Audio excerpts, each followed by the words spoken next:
Welcome back to Just Giants with Grump and the Cranky Fan, your favorite Giants podcast. I'm your host, the Football Grump.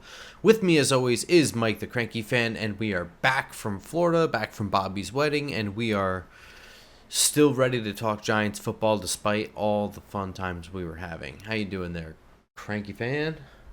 Grump, good times had by all this weekend. We went to the nuptials of Bobby and Isla. That was down in Melbourne, Florida. That was actually the first time I've ever been to that part of the state.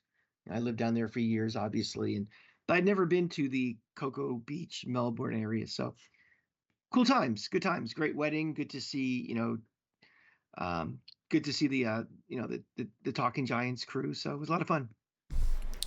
Yeah, we had a nice little weekend getaway, and yeah, that was fun. I had a really good time. And of course, we were literally talking about the Giants most of the time that we were down there.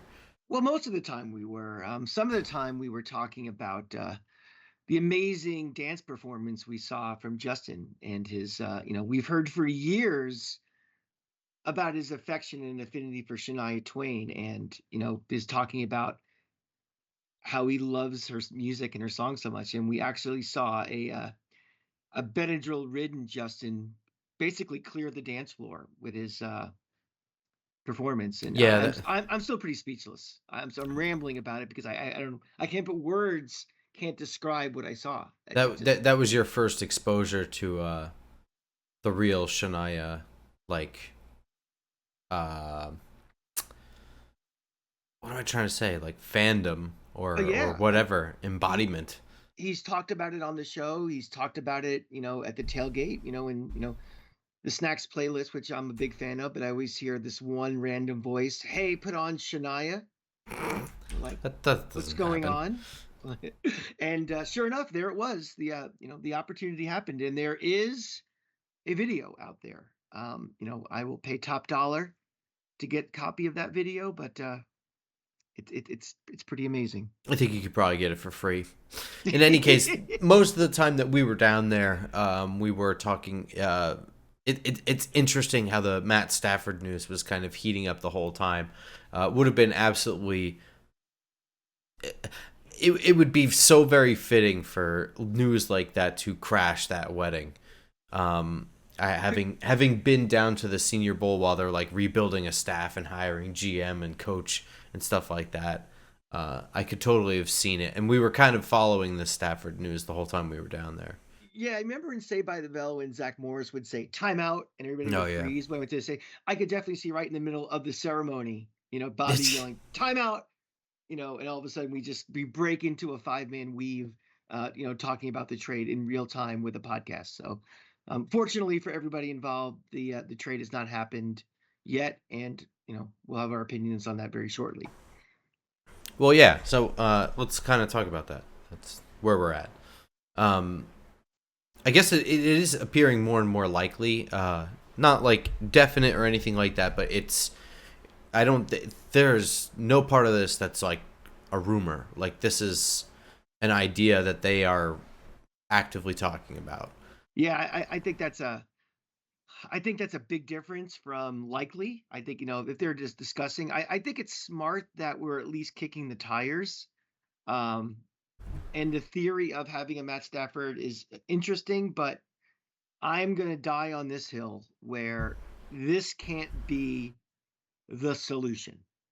I mean, if they're thinking about getting Matthew Stafford to be, he's our guy for the next 2, 3, 4 years, I'm going to throw a red flag up and just question everything about this front office. I don't think they are. I'm really hoping that this is part of a two-tier plan. The money that it's going to take to bring him in, and based on where we are in our roster development, his age, uh, it just it doesn't make sense to me one bit if he's going to be, if that's our solution and that's our plan going forward, that we're entering the Stafford era. I mean, to me, this is really not much different than what we had with Kurt Warner. Just, fill in the gap until quarterback X who we draft is ready to take over. And, if the money works out, great. And if he's willing, great, but I really hope that's not, that's the master plan that they even sold Tamara, to keep everybody to keep their jobs, back in, late part of the season. Yeah, I mean, I don't really think that was how they saved their jobs. I think this is something that was maybe a backup plan. I don't know. I agree with all that. I mean, that's absolutely true. Uh, there is a way that this can work. There's even a way that this can work where you actively transition pretty smoothly into the next quarterback using him. But everything about this just kind of stinks of desperation. Oh, I'm not gonna immediately shit on it if it happens because like I do think that there's a way that it can work and there's like a long plan way that it could work too where you know I just don't see any of it happening. Like the ideal pathway for it to work would involve so many steps that like they would lose all their credibility and their jobs before they would see it come out. So yeah, I don't know that just doesn't make sense that it would happen that way.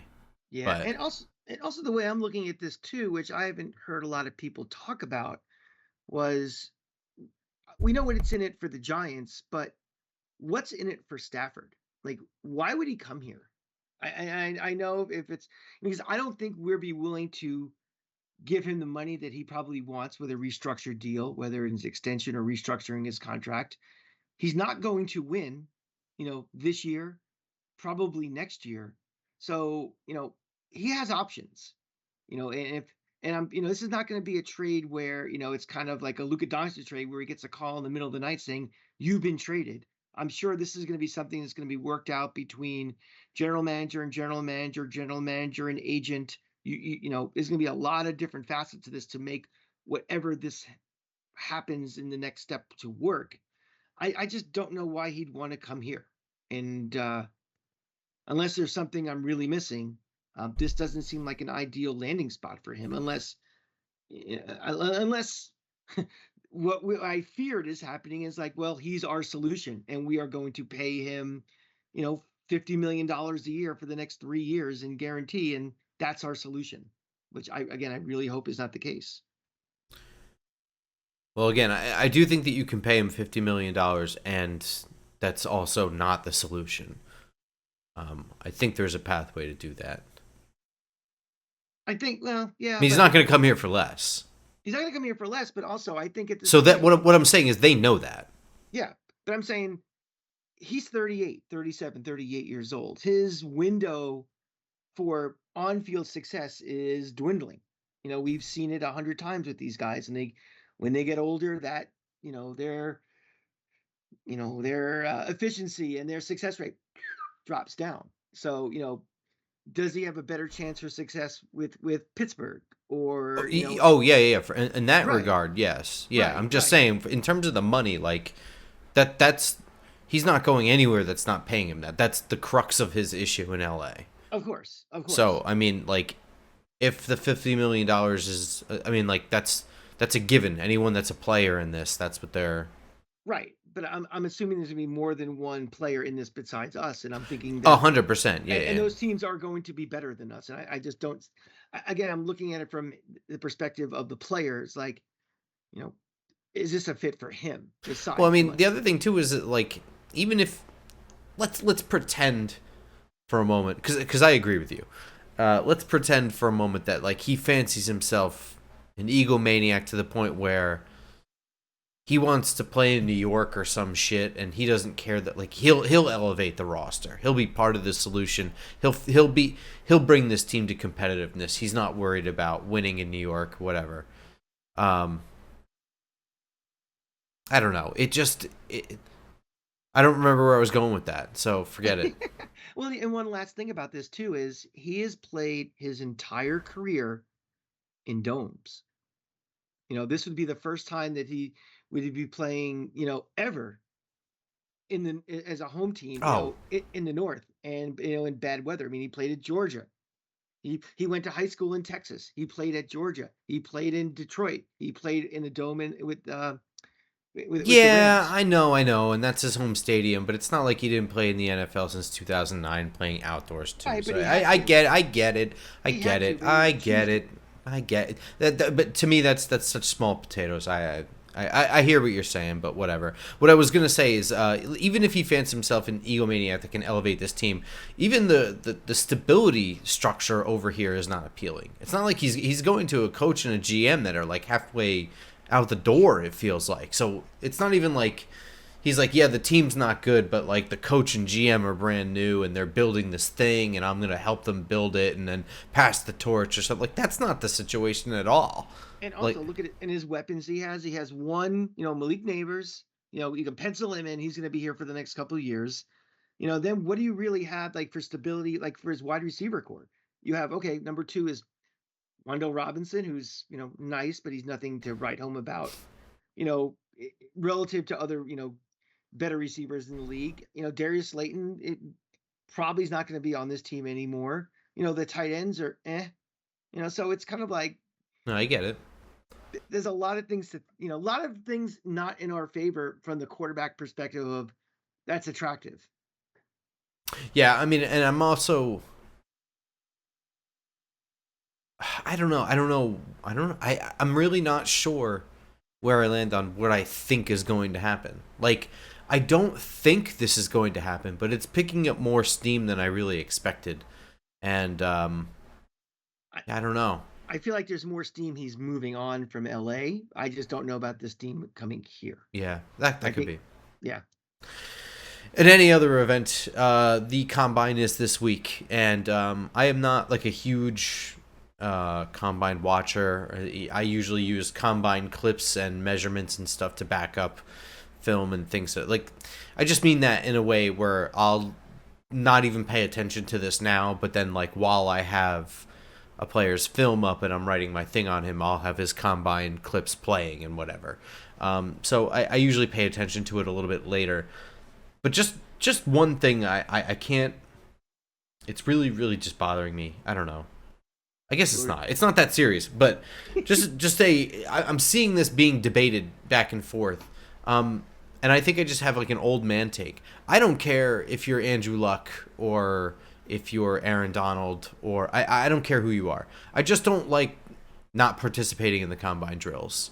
I don't care who started it. I don't care who should do it, shouldn't do it. I think everyone should just, you know what I mean? Like just throw a ball. You're a quarterback. Throw the ball. If you're good, throwing the ball at the combine isn't really going to hurt you too much. And I don't really care what anybody says. Go or don't. If you're gonna, you can't be Exactly. you can't be halfway pregnant. Because I hate the excuses. You know what I mean? Like, it's gonna sound like I'm picking on Shador, and I'm not, because he's not the first one to do this. It's been a rising trend going forward. But the excuse is so stupid. Like, I'm going to concentrate on the interview portion. You don't have to concentrate to throw the fucking ball. Like, these are the same throwing drills that you've done like your whole goddamn life.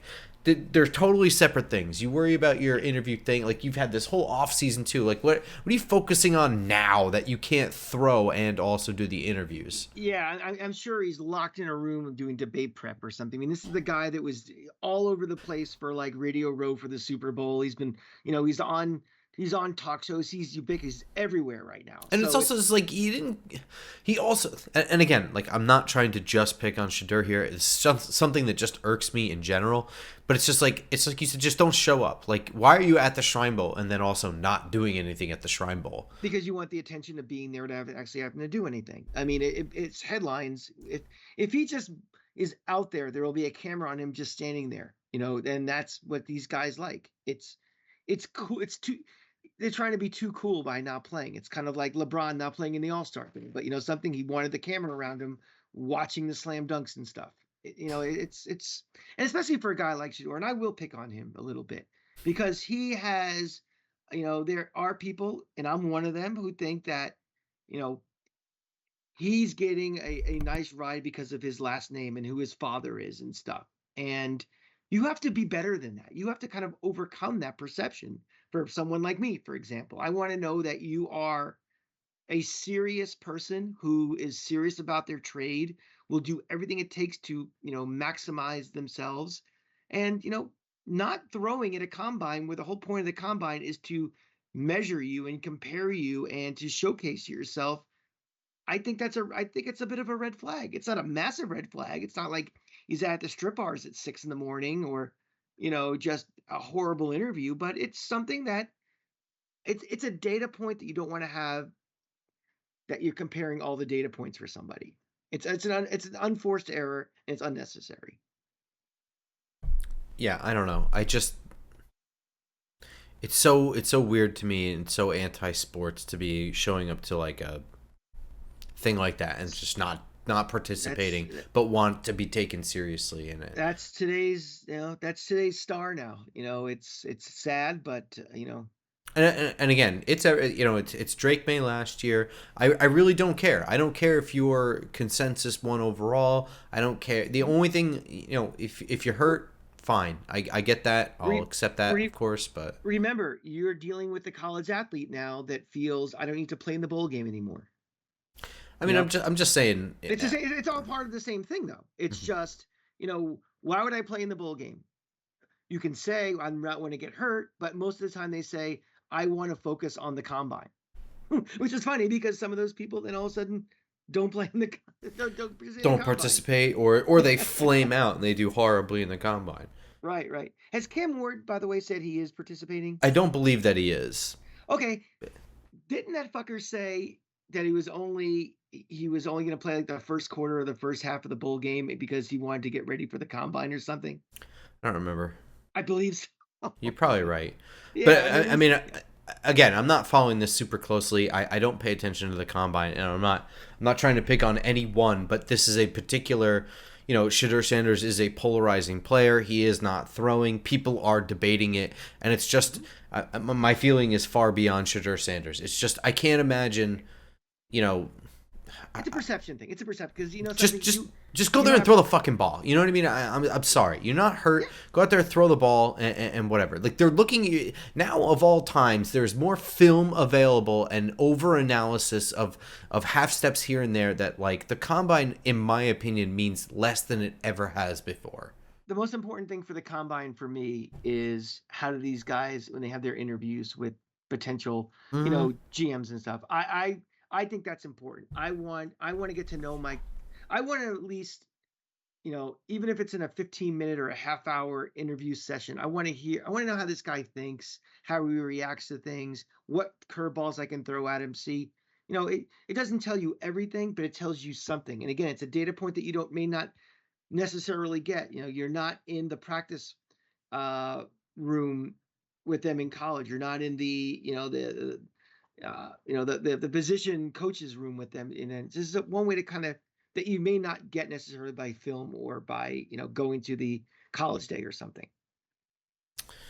yeah, I don't know. Probably an old man take. Probably what's gonna be said Yeah, about that, but that's okay.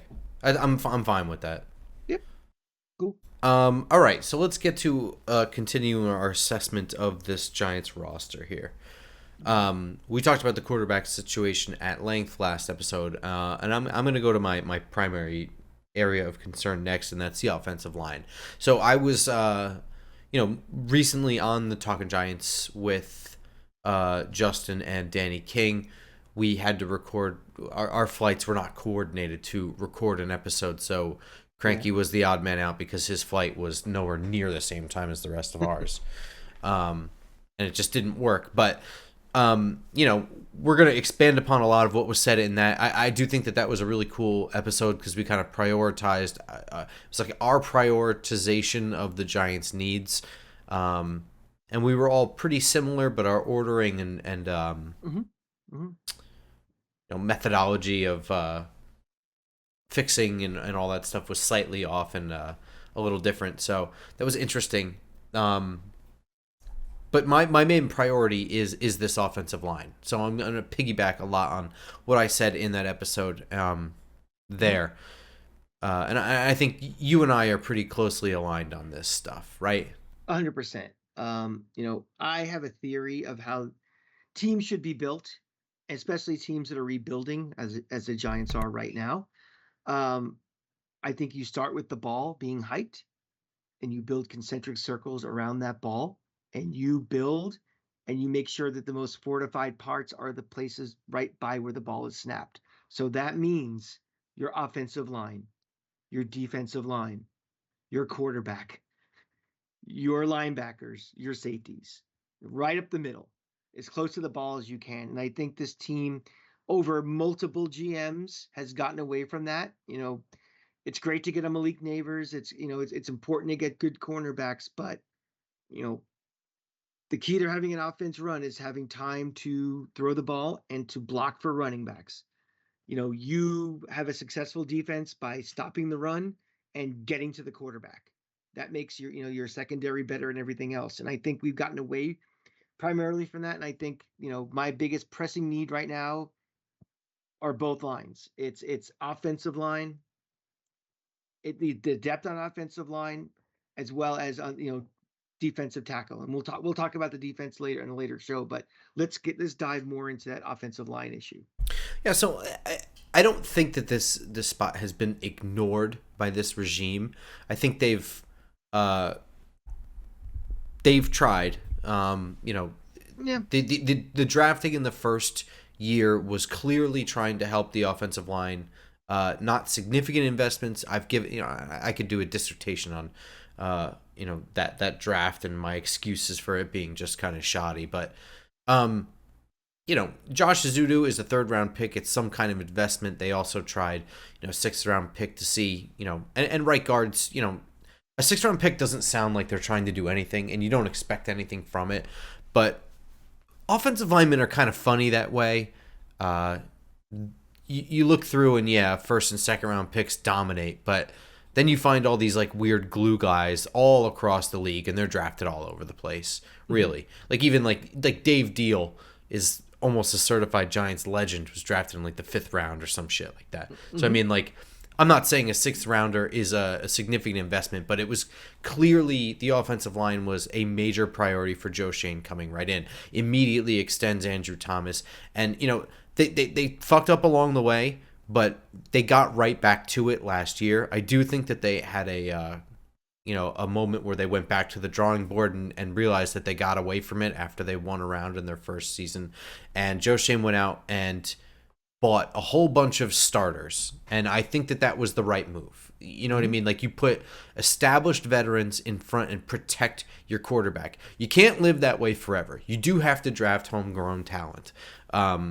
And what he wasn't able to do all in one offseason was get the depth too. So while I do think that he's done a pretty good job addressing the offensive line, he is not done yet at all. And this is still a major priority. And with Evan Neal has been, largely a bust. It was still addressed by drafting him. It was a no-brainer at the time. John Michael Schmitz has been there was not one opinion piece from that night that said this man is going to bust. So or bad pick, or reach, exactly, or anything. Yeah, we were all dancing up and down that he was available when we got the 2 guys. John Michael Schmitz is underachieved. He's not a bust. He's underachieved, but again, at the time, we were dancing up and down that he was still and available. he also is actually a starter. Evan Neal is busted to the point where he is unplayable. John Michael Schmitz is not unplayable just because he's not a dominant center, or he's a functional center in the league right now. Right. Yeah, exactly. I have a color coding of, I went through the entire roster, and I think we referenced it the first time, how I have, green, yellow, and red for my, how do we address this, the critical needs for starter and depth. And I have as my 2 greens on the offensive line, I have Andrew Thomas and John Michael Schmitz. And the reason I have Schmitz as a green is that, it's still to be determined. Rookies and second-year guys, it takes a while for offensive linemen to you really know, do you have something here, or he's a bust or not? I have Neil, I have as a red, but for right now, he's still, there's no real need to replace him at this moment. We'll have a better assessment after this year with him, but those are the 2 guys I feel the most comfortable with, or at least in a need to make a move for on this offensive line as starters. Now for the depth, I have the entire offensive line in red. Yep. That's a massive problem because, everybody gets hurt in this league. The Giants seem to get hurt more than most teams. And as soon as your star, whether it's Andrew Thomas goes down or, Dexter Lawrence goes down, we don't have a plug and play guy right away. It drops off, and there's that domino effect across the lines. So that's the biggest concern I have right now is, at least getting the depth fixed on this offensive line as well. Then we can think about even replacing some of the other guys that are starting. Well, so let's run through this. So Hmm. when I was ranking my positions of need in priority, my number one spot was right guard. And it's not because I'm the most concerned about right guard, it's because that's where there isn't a starter right now. So, I mean, the offensive line depth is certainly a problem, and I'm definitely going to fix that. But it's not my number one priority because I don't even have a starter at right guard. And how am I going to address that? This doesn't have to be a super flashy move, but ideally, right? What's Greg Van Roten? He's a free agent. Yes. He was only Oh, signed to a 1 year deal. oh, because I have him listed still as available. Okay, maybe my sheet might be wrong. No, Greg Van Roten was only a 1 year deal. So, I Okay. mean, he's certainly available, and you can do that, right? And it can be cheap, and that's fine. I think ideally, though, if you're trying to build this line slowly, methodically, correctly, you'll want to get someone on the same kind of contract that John Runyon was on. So for like 2 years, not necessarily like $11 million over 2 years, but that's not really horrible for $5.5 million. Someone who's like on the younger uh, under 30 but approaching 30. You know what I mean? Got some experience underneath him. I think it's kind of nice that way because now your contracts are starting to offset and replacing those pieces becomes you know a little bit more manageable. You don't have everything expiring all at once and having to replace again. You know what I mean? Hmm. But Hmm. if you have to, you can still do Greg Van Roten um, on a 1 year deal again Would you be and worry comfortable about it bringing him next back? year. Yeah, I think that's fine, right? Like, so he's not my ideal thing, but like, he's functional. Like Hmm. a quarterback in this league should be able to function behind the starting offensive line that showed up for the Giants. You know what I So mean? I had him. Yeah, obviously my sheet's wrong, but I had him as a red. As we need to upgrade him for sure. Absolutely. Yeah, yeah.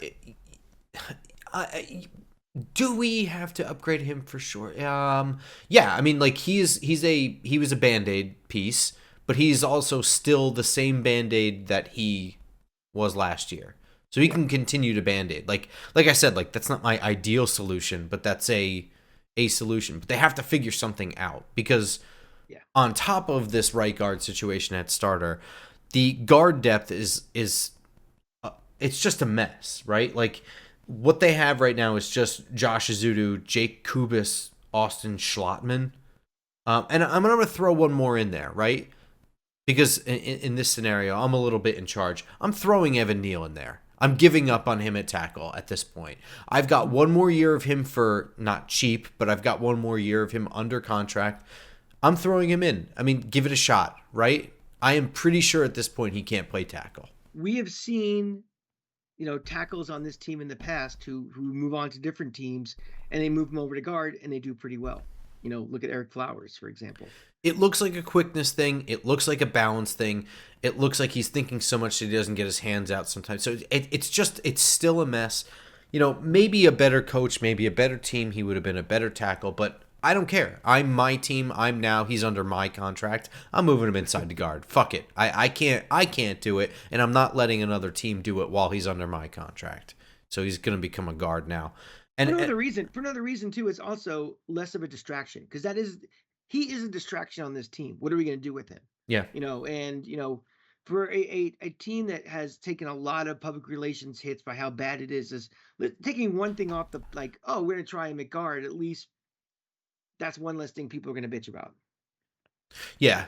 And I think that solidifies that room a little bit, right? Like you have your Austin Schlottman is, he can be your backup center. It's not great, but it's something. I think you still bring in somebody else to compete, whatever. But we're not really getting that far into like training camp roster depth or anything like that. But you have Josh Azudu on the left side. You can do Jake Kubis. Then you have Evan Neal that you can kind of mix in there too.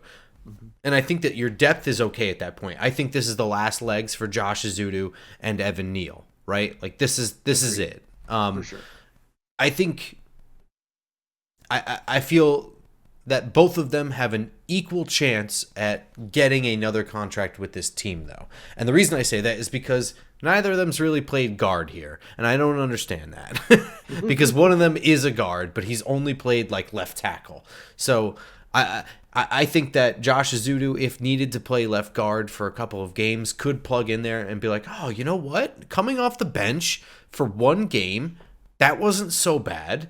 We can get him for cheap next year. Maybe we just needed to play him at guard. And I think you can say the same thing about Evan Neal, although there's reasonable excuse for not having figured that out till now. I think you could.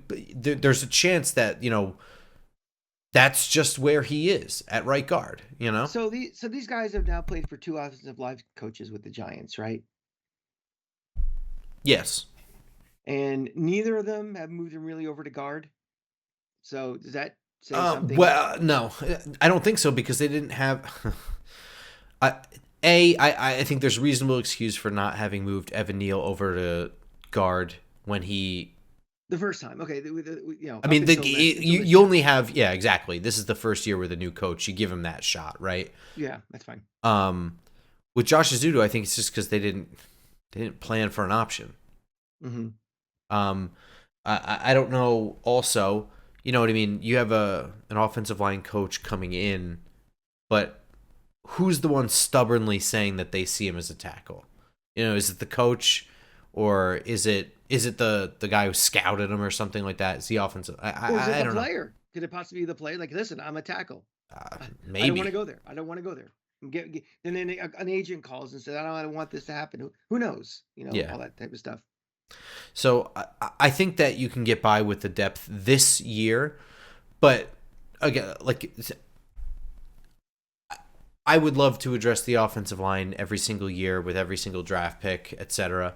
But in a team that's falling apart, I think with that depth situation on the interior, if you address the starting right guard, you get him like a John Runyon type deal. You got 2 years of solid play from him, and then figure it out later. I think you can get by with the depth that you got this year, and just kind of roll with the draft as it comes to you. And if something comes there, then you take it, but you don't necessarily have to reach or whatever. I think you're okay.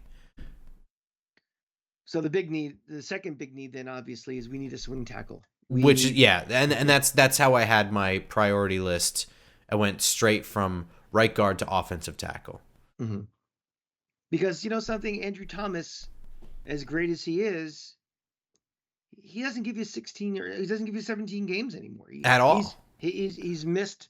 It's been 3 years in his career now that he's been out for a significant time. And consider the fact that if you ever plan on getting good, the season's going to be even longer than that. That's true.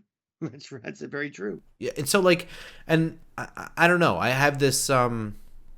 My theory is that you strengthen your strengths. Like, you commit to those players. If you extend a player like Dexter Lawrence or Andrew Thomas, you got to protect them. You know what I mean? Sure. Like, it's your investment. It's not like you wouldn't go out and buy a brand new Mustang and then drive it around recklessly. Like, I guess maybe you would, but you wouldn't buy something really nice and then treat it like shit and slam it around like an asshole. Yeah, you get somebody, if he needs a blow or two, he can take it and have a major drop off. If you get another, you don't have to continuously double team him if you have guys around him as well. So that's all the different ways you can protect a guy. Well, yeah, I mean, like, if you have a competent backup, Dexter Lawrence doesn't have to play 99% of snaps, and Andrew Thomas doesn't have to play through an ankle injury all the time. You know what I mean? You have a competent backup. It's not absolute doomsday if he takes a quarter off because he's banged up and just needs a shot of something at halftime or whatever. You know what I mean? Yeah. The last couple of years, as soon as Andrew Thomas went down, we both looked at each other like, "Whoa, there it goes." That's kind of it. We're on the clock. Let's get started. And here's the situation. I love Jermaine Illuminator, by the way. I think that was a fantastic free agent pickup. I think his interior, exterior flexibility is really, really good. I think him being like 31 years old, I think that there's a chance that you can extend his time here because his contract is ending at the end of this year. And I think that would be a smart move because even if you do upgrade the tackle position, maybe if you want to get better than Jermaine Illuminator, as he starts to get older and decline, he would still be an excellent backup. I mean, like the utility. He's played left side, right side, interior, exterior. It's awesome. I think that Yeah. that's a great pickup. I think that they should look into extending him.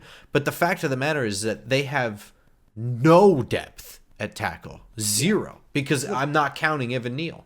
so he should be your swing tackle, but unfortunately he has to start. But if we upgrade, right tackle, he kind of fits that role of the swing tackle that we need. Yeah, yeah. Well, I mean, I think that. Well, let's look at this. Like, how would you address the backup tackle spot as Cranky GM? Draft or Well, free agency? Like, you don't have to pick a player, but well, like, what are you looking for? I think that kind of depends on what we do with quarterback, to be very honest. I think if Stafford's our quarterback, we trade for him and he's starting, I think you have to go free agent, you have to get somebody right now who's ready to play. Play I think what? I mean to be a are we talking about a starting right tackle or are we talking about a swing? No, a swing tackle. If Illuminar is your right tackle, but I well, no, what do? Do you want to upgrade him right away then? If I it's think Stafford? I think you want to upgrade right away. I think your timelines, again, that goes back to my two-part thing. A, if Stafford's you're going to be your quarterback, and B, is he the bridge or is he going to be your 2-3 year solution? If he's your 2-3 year solution, I think all the timelines get accelerated. You know, you draft a guy, it's a year of development. It's a year of breaking him in. I think if you're bringing in Stafford, you need guys who you can plug in and be ready to go. Either starting at right tackle or being a swing guy who can come in and play immediately if necessary and no drop off. So I think I would go free agent. In that case, but like, Yes. okay, what if we're drafting a quarterback at 3? Then I would draft because Okay. I think your timelines are extended more. There's not that urgency of do it now. Um, and I think you do it a little more on the cheap, and you can. There's not the urgency to win right now, so I think you can spread the money out more for different things to address all the issues on this roster. I think if you're committing to Stafford, you're basically saying I'm trying to it maybe not win a Super Bowl now, but we need to win 8 games now. So all of it gets accelerated. Yeah, it's interesting. I'm thinking now, because so for me, right, ideally, if I have, I don't know, forget the Matt Stafford or no Matt Stafford thing, I guess for me, but for me, Mm-hmm. if it's like money is no object, fix this but be practical, right? Like you're Mm-hmm. not getting Michael Jordan every time. Mm-hmm. Um, Ideally, I'm trying to add a strong veteran backup tackle that knows how to come into a team, learn an offense, go up there and play a tackle position. He's not great. He's getting old, but he can play. That's it. That's all you got to worry about. A John Runyon Yeah, yeah, type of pretty guy, much. Yeah, yeah. type of veteran type of guy. I was gonna say older than that probably. You're probably Okay. looking over 30.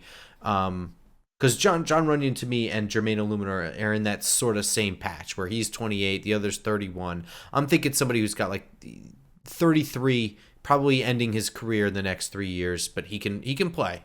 You But see, he's a I backup. I keep thinking Runyon's older than he actually is Yeah, too. no, So he's that pretty that young. that that's part on me. Um, and also, I would like to draft somebody that's like I don't want to say like a project or like a like Matt Peart in the third Hmm. round, but there are plenty of tackles that get buzz that could probably be a starter in this league that you can draft in the second and third round. So someone coming like from a bigger established program, someone like from an SEC or Big Ten, as opposed to like it's like a like from a UConn where. Yeah, correct. Like not somebody that's like all traits. It's like somebody Mhm. who like he just kind of got the job done, or maybe he's younger but didn't really get the shot at the SEC school for more than like a year. You know what I mean? It Mhm. happens all Mhm. the time where Mhm. guys sit the whole time and then their film isn't the best, and you're gonna Right. have to kind of work with them a little bit. I like that, and then you can kind of have your backup right away for when Andrew Thomas inevitably needs to take a game off or something like that, and you have the freedom to do that. Hmm. And then you have somebody that's now, maybe he's my right tackle of the future, or maybe maybe we only sign this veteran guy for 1 year, and then this drafted guy is our swing tackle going forward, or something like that. But now, you make a really good point about just like upgrading and leaving Jermaine Illuminator to that. Like maybe I just draft a tackle really high, second round, someone that could start right away, and then it doesn't matter, right? Like, who cares who wins the right tackle spot? I Hmm. win either way. Hmm. Hmm. You'll either have, you'll have a Luminar, he's the old reliable who can go in and play, or if the rookie beats him out, he starts. It's yeah. I don't know. Yeah. And how do you feel about the center spot in general? Well, like I said, I had in my color coding, I have Schmidt still is a green. Although maybe it's a lighter green than it was at this time last year. I think this is an important year to see, what it will we see development out of him? Will we see the potential for, because this is going to be his third year coming up. Yep. So, we have to start Big thinking year. about big year because now we have to start thinking about, you know, start thinking about contracts coming up after this and everything. So, And let's face it, new quarterback. I mean, for the whole offensive line, that's something. But mhm, for the guy whose hands are in his ass, I'm sure it's a big deal. You know what I sure, mean? sure, sure. Uh, I mean, this should be, we're looking like, you know, a second year of a lot of continuity with this offensive line. I mean, Thomas, Runyon, him, mhm. other than in right guard. So it's not like there was a lot of change in this past year of who was starting and who was on the offensive line. So, if we have a second year of the same offensive line coach. So things are lining up for him to put him in the best position to be successful. The question is, can he take that leap with Yeah, those and advantages? I think the other thing to kind of remember is that at the end of the day, the individual like offensive lineman grades, like as a 1,000-foot view puppet master, the individual offensive lineman grades and their performance is something you're always going to analyze and look to make better and improve and Mhm. replace, etc. But on the ground level, especially as a fan, just watching the games week to week, they don't matter. Like as a unit and the ability to get the job done, the five guys, that's what really matters. So if he's They're the weakest link of five, but he just gets the job done, it really is not the super important thing. You know what I mean? they're going to be judged on how good was the running game, how much time did the quarterback have to throw Exactly. the And ball, and that's all sort those of types my of things. point. Like at the beginning, like first of all, we saw the Giants game kind of run the Giants running game kind of come alive.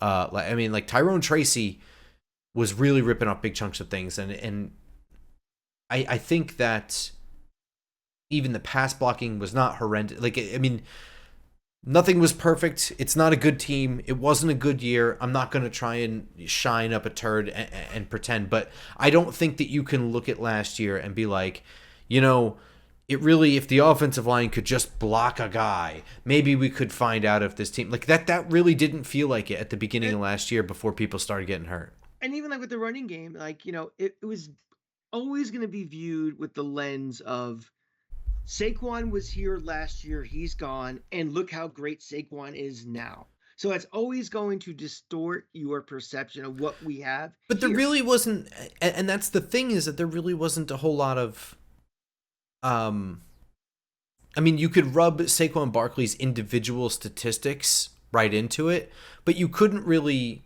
look at the Giants and be like they have no running game because it was just That's, clearly there. Like there that's my were, point. That's yeah. exactly my point. If Saquon wasn't here last year, Hmm. and if he wasn't so great this year, I think the perception would be Oh, like, yeah, be like changed. yeah, this guy Tracy, he had a pretty good year, and this offensive line definitely showed improvement over last year. But I think because of that specter and that ghost and how it went down, you're not gonna give really the props that are due because you're looking at it through a different lens and an unfair lens to what the accomplishments actually were. And again, this wasn't the Eagles' offensive line. No one's saying that, but Right. No, no, you no. know, this th- this running game was pretty decent last year. I don't remember, quarterbacks running for their lives like we saw, quite a bit in years past. I mean, I mean, not until Andrew Thomas got hurt. You know what I mean? Like exactly, things exactly. fell apart. As they fell apart. I'm not Sure, denying that. But this starting group was not a problem, and not a even problem. even the busted bits had Mhm. their moments. So In our point of all this is that, but soon as Andrew Thomas went down, the yeah, dominoes started exactly. immediately. I mean, you have to get yourself in a situation when even someone as great as Andrew Thomas goes down, it's not a house of cards, and we're screwed right from there. Yeah, and if it weren't for the fact that there's legitimately a hole on the starting line, this would be priority number one. Is figuring out that backup tackle spot. Mm-hmm. Agreed. Um, the center spot, John Michael Schmitz, if we're looking into the future now, right? Like, so this year we're kind of, we get it. Like, we're going to roll with John Michael Schmitz. I think you and I are okay with Austin Schlottman being the guy, behind him, I guess. Doesn't really fucking matter. And remember, if you Mm-hmm. re-sign Greg Van Roten, you have that flexibility as well. You could always do that. Yeah, I have him again. My sheet's wrong because for some Yeah. reason I thought, but I have him as my backup center. Yeah. Um, I do have that as red, but because I also had Van Roten as red as a starting right guard too. So So I went through my reason why I think you can sleep on upgrading the depth at guard this year. But how do you feel about, like, would you rather do that? Is that like high up on your list, the depth at guard? I think it's pretty. I think yes, it is higher. It's one of my. It's in my top 5 of things to address. Really? Okay. Yeah, yeah. Wow. In your top five. Hmm. So what is I your? don't. I don't have. I don't have. Again, I am thinking about it as a collective rebuild. I I have. understand. Yeah. Yeah. Yeah, you guys had, like cornerback was somebody's number one. It might have been Justin's or it might have been Danny's. I don't have cornerback nearly that high. I just, And for me, I'm looking at it like a cornerback is high on my list because there simply isn't a starter on the roster. You know what I mean? Like, I don't have a starting corner opposite Deontay Banks, so I got to do something there. mhm. But I mean, in terms of how much my investment is, it could be varying, right? Like, And that's my point is that if I do things, because I have, defensive tackle as number one. So I think if you invest in defensive tackle to, someone that can help, Dexter Lawrence and everything, I think that makes the need to get it makes the cornerback it makes shopping for a cornerback easier if I know I'm going to have more pressure on the quarterback and I know I'm going to be able to stop the run more. Does that make sense? yeah, well, no, I don't think there's any need to convince me on why Yeah. you should be investing heavily in the defensive tackle spot. I'm just saying. So we all kind of took the project a little differently. So your Mhm. priority list is ranked by the heaviest investment highest. Yeah. Yeah.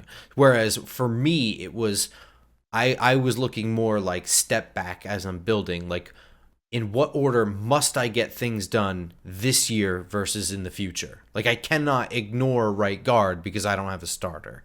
I mean, Hmm. so like Hmm. it's high on my list because I have to do it. There's no way to ignore it.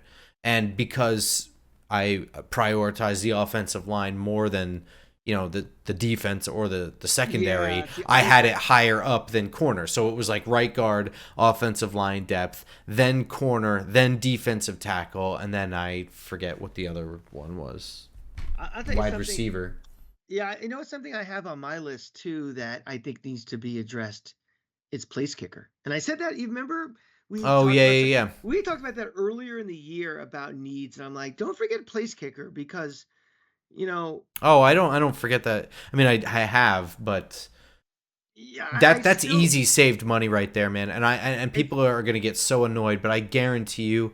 Well, I guess I shouldn't guarantee it, but I feel as though there'll be at least one UFL kicker that's going to cost absolutely fucking nothing. That is just as good a kicker as Graham Gano. You know what I mean? Like, Graham Gano is expensive. Graham Gano gets injured a lot, and Graham Gano hasn't been great lately either. he hasn't been good since he got hurt. You combine those three things, and that to me is a concern. I mean, it was an extreme case but we lost the Washington game because we didn't have a kicker. you know, and again, he was hurt. He was unavailable to us. And for the money we pay for him, we need a healthy kicker. So I think we have to address it's something that's easily overlooked. It doesn't cost a whole lot, heck of a lot of money to do, but I think it's a need for this team. Yeah. He is technically signed through the end of this year, but if he's cut this year, I think they save like $2.5 million or something like that. One thing we should have mentioned too is that they had the initial cap projection come out, how much it was going to be. Did you see that? Mm-mm. Um, I think it goes up something like $30 million per team. It's quite a jump. Oh, is it more than expected? I believe it was.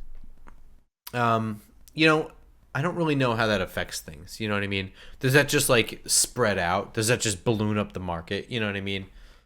Like if the projected market was like, oh, this is a heavy wide receiver market, so the numbers are going to be astronomical or whatever. Like, does anything actually change, or do those numbers just get bigger and it's too big for all of our brains to really comprehend anyway? It's supposed to expected to rise by over $20 million this year. Okay. So I mean, for teams that are right up above it, that's a little breathing room. Yeah. And I do view this team as one that I would like to continue building. Like I hate to do this because I know people, but like going from Dave Gettleman and before that, Jerry Reese and Mark Ross. I don't love Joe Shane as a GM. I have no strong affinity for him, but this is the best Giants draft process in terms of like assessing the roster. The results have not been the best, but the results haven't been good across all three of those GMs I've mentioned.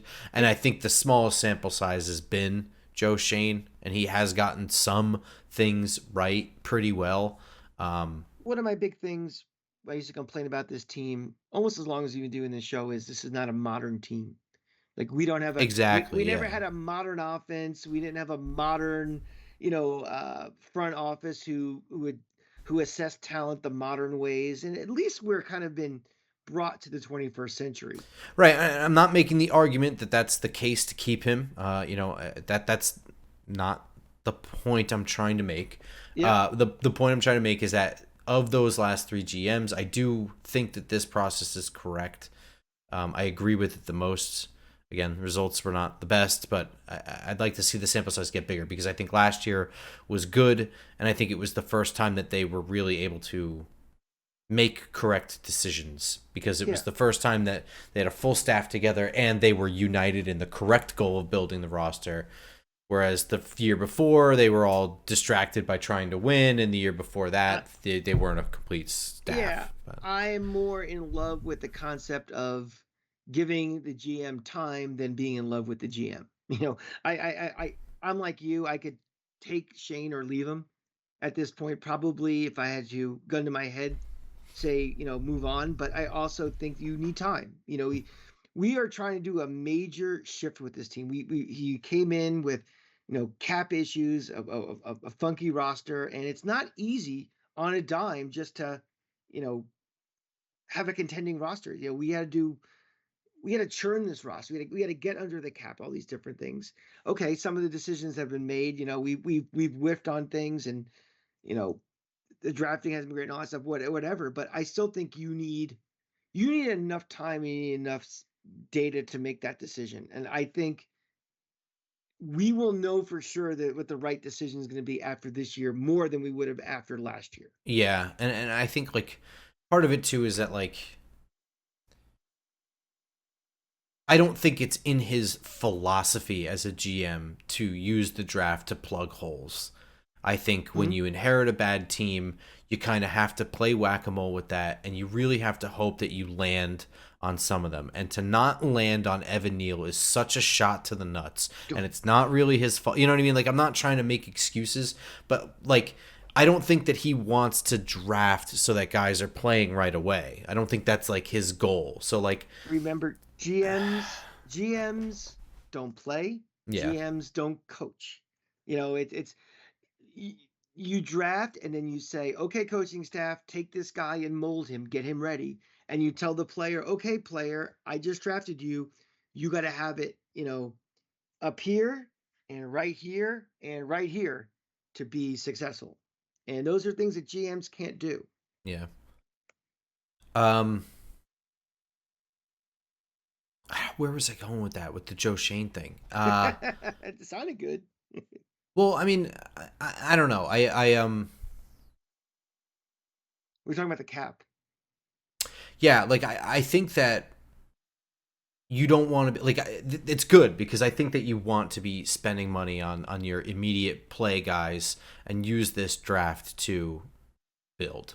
You want to put those guys in positions where they're not playing right away as most as you can. You know what I mean? Like obviously there's a sliding scale for where you're drafted and the position that you play, right? You could be drafted relatively low and be a running back and still be expected to contribute in some regard, but or really really high and be a quarterback and be like, well, you're fucking playing or wide receiver or something. Let me ask you this about Shane. Does the Matthew Stafford hunt give you enough insight about whether Shane is looking short term or long term for this team? Like I said, there is a pathway. There is a pathway in which you can do this and think long term, right?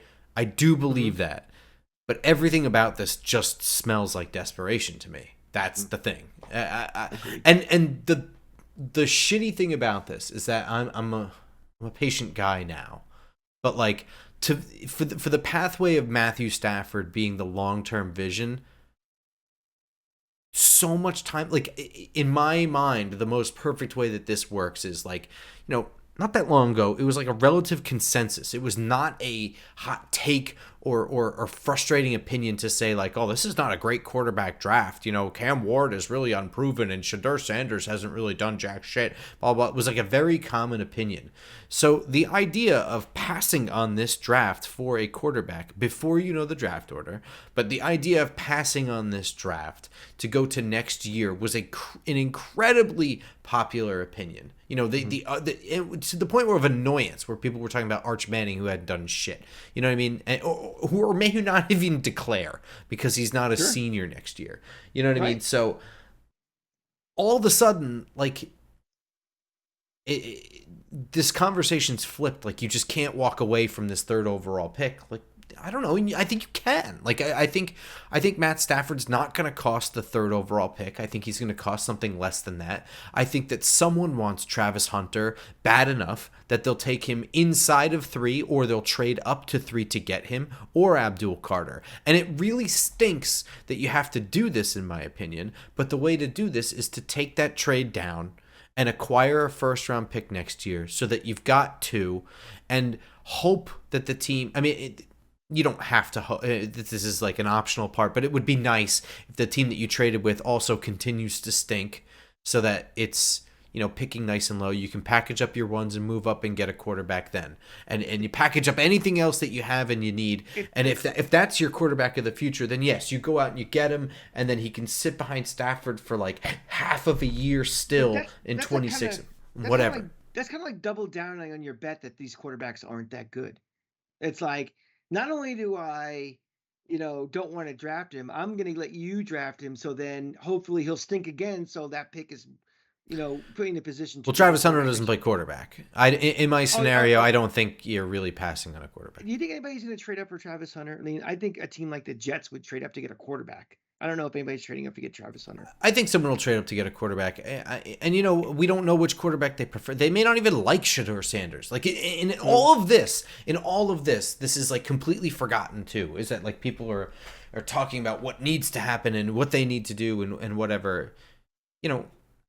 What if they don't like him? Like, I've talked to plenty of people. In fact, like, when the whole Senior Bowl, no one had anything nice to say about him. Him, the player. Not him, the character guy. Not him, the son of Dion. Him, the quarterback, the player. Second-round grades. So why on earth should you ever take a guy with second-round grades if you don't believe in it? Like, I mean, that's an even more desperate maneuver. Because everybody always talks themselves into the quarterback. And they always, that doesn't make it right either. I didn't say it was right. I'm just so what happens. Yeah, my point my Yeah. point with the Stafford thing and the trading, to me, that's the way that you do the full transition in 1 year, right? Like you make the trade for Matt Stafford, you sign him to a 2-year deal, so he's through 25 and he's through 26. You trade down from 3, you acquire 2 ones next year, and you move up next year. You get a guy, and now you have Matt Stafford for him to sit behind for as long as needed. It could be 3 games, it could be 1 game, it could be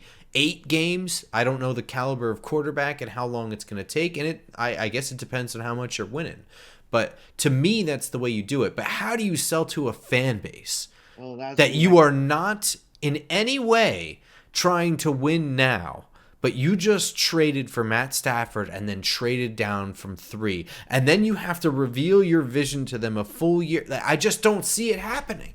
No, I don't either. I was actually going to ask you that question was, what do you think the fan base reaction is going to be if we just trade for him? Like the trade happens, you think this fan base is like jubilant or kind of like, okay, what's the other shoe going to drop, or Split. just They'll be split. Mhm. There'll be the realists that are like, I don't like, this is win now. This is so desperate. And there's going to be talking heads that say it too. But there's going to be plenty of Giants fans that are honest to God just happy to see the football being thrown forward. And you know, there will be people who are pretty excited, I think. Yeah. I think it'll be split. You know, I am tired of losing, obviously. I'm sick of wasted seasons, but if this is like our pathway to 6 wins, that Oh, doesn't no that shit. doesn't do much for me. I got to be very honest. No, of course not. But also that person doesn't think of it that way. You know what I mean? I'm talking about me. I know. I'm just saying, like, Yeah. they're not even looking at wins and losses. They're like, I want to turn on the TV because I want to see. Okay, so 6 wins, right? At some point, you're probably 500, which means that as you slip away from 500, if you're competitive through that, then maybe December 2nd, you're not like, Giants games at 1 today. You're like kind of excited because there's a chance they can win. You can get closer to 500. You can, tip over the iceberg. Maybe you end the season 9-7 or something, and you can get into the in the hunt conversations. Like 6 wins, we've been used to 6 wins where 4 of them are happening in December, and they mean nothing. Yeah, we're all pissed off. We don't want those wins to happen. But 6 wins with somebody like Matt Stafford can be pictured that way. Like even the Rams this year. The Rams this year looked like garbage for some portions of it. But here they are sneaking into the playoffs and competing. And you have a Giants fan who hasn't won in forever. Here's the news that Matt Stafford comes here. You start to think that a little bit. And even if it ends at 6 wins, if it feels like it was competitive that whole time, that 6 wins versus Tommy DeVito's 6 wins are totally different outcomes. And I'm not saying that I'm that guy, because I would love to see wins, but I'm also going to be a Giants fan next year and the year after that, and I'm thinking more big picture.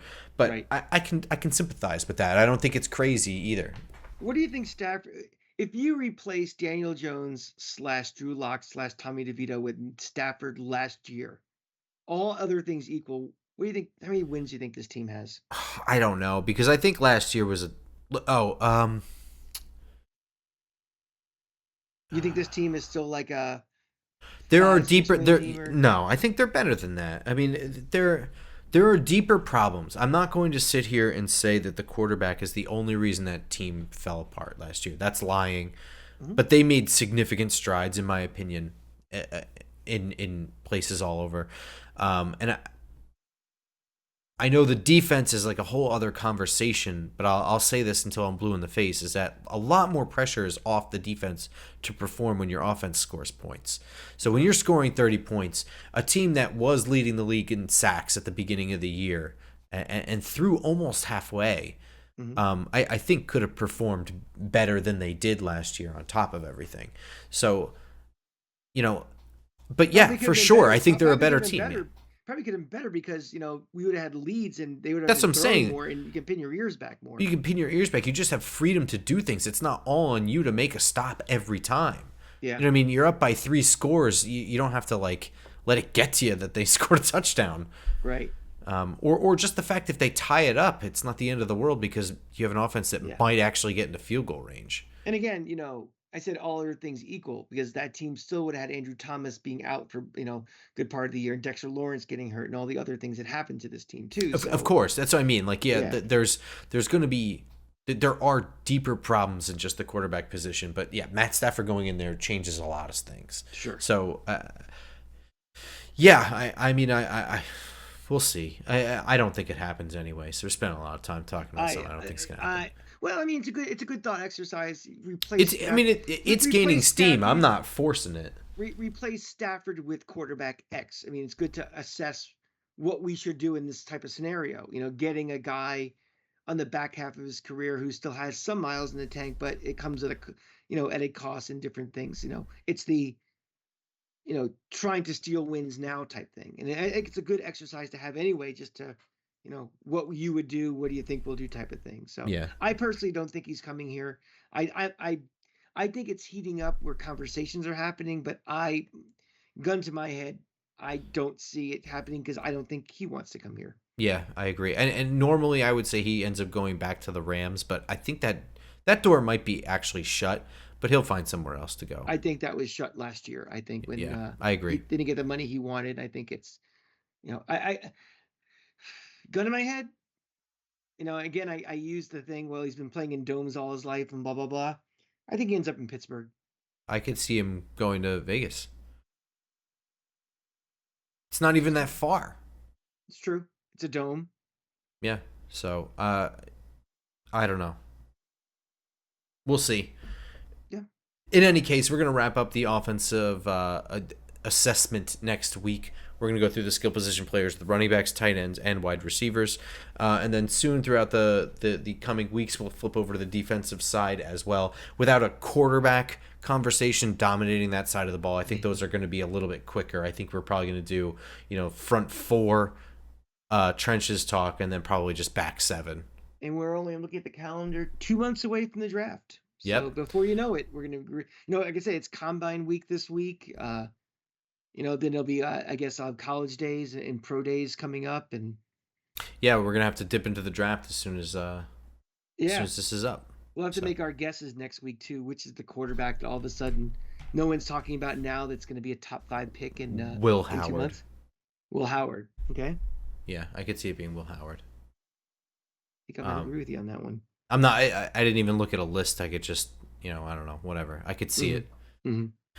All right. With that, we will see you guys next time. Until then, go Go Giants. Giants.